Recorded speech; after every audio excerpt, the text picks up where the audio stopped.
Assalamualaikum warahmatullahi wabarakatuh. Pada kesempatan kali ini kita akan bahas mengenai jurnal khusus perusahaan dagang. Ini peta konsepnya. Jadi pada perusahaan dagang, semua transaksi, hampir semuanya transaksi dicatat ke dalam jurnal khusus yang terdiri dari jurnal pembelian, jurnal pengeluaran kas, jurnal penjualan, dan jurnal penerimaan kas. Kemudian kita tetap memakai jurnal umum untuk transaksi-transaksi pengecualian yang tidak masuk ke dalam jurnal khusus, seperti contohnya retur pembelian dan retur penjualan.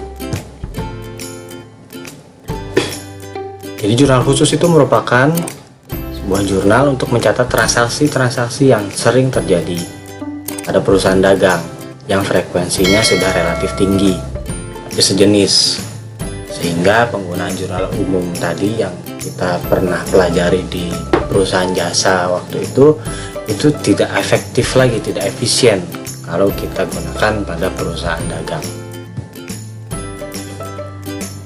Kita akan bahas salah satu contohnya, itu jurnal pembelian.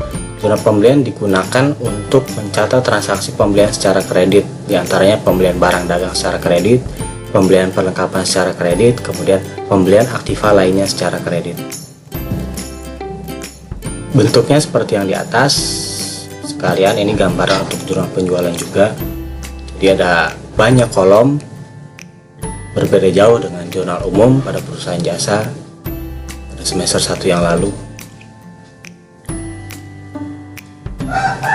Nah, ini ada contoh transaksinya untuk jurnal pembelian.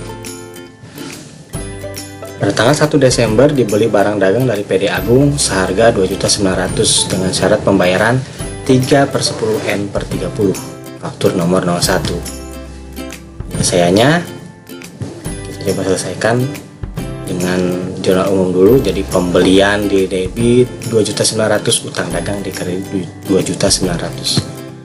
Pemindahannya ke jurnal khusus bagian pembelian tadi, isi di tanggal dan nomor faktur ini ya.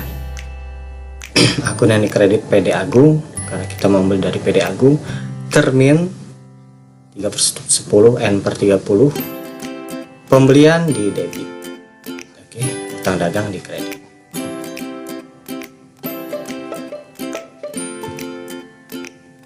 Ini contoh kedua.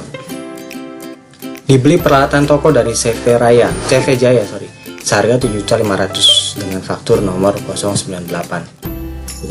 Penyelesaiannya, peralatan toko di debit 7.500.000, utang dagang di kredit 7.500.000. Seperti ini. Peralatan toko itu tidak tersedia di kolom yang ada, lalu dimasukkan ke kolom serba-serbi. Kasih keterangan peralatan toko. Masih di debit 7.500.000, kemudian utang dagangnya di kredit 7.500.000. Oke, selanjutnya jurnal penjualan. Jurnal penjualan digunakan untuk mencatat hanya penjualan barang dagang secara kredit. Bentuknya tadi sudah sekilas. Nah, ini yang bawah. Ada tanggal, nomor faktur, akun yang di debit, ref, termin, dan satu kolom untuk sekaligus kolom debit dan kredit untuk piutang dagang dan penjualan. Contoh transaksinya,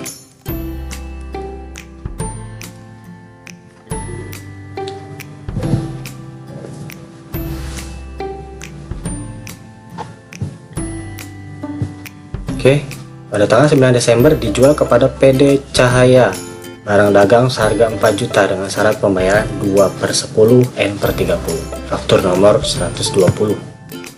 Penyelesaiannya, piutang dagang di debit 4 juta, kemudian penjualan di kredit 4 juta. Pemindahan ke jurnal penjualannya seperti itu. Oke, untuk kali ini cukup.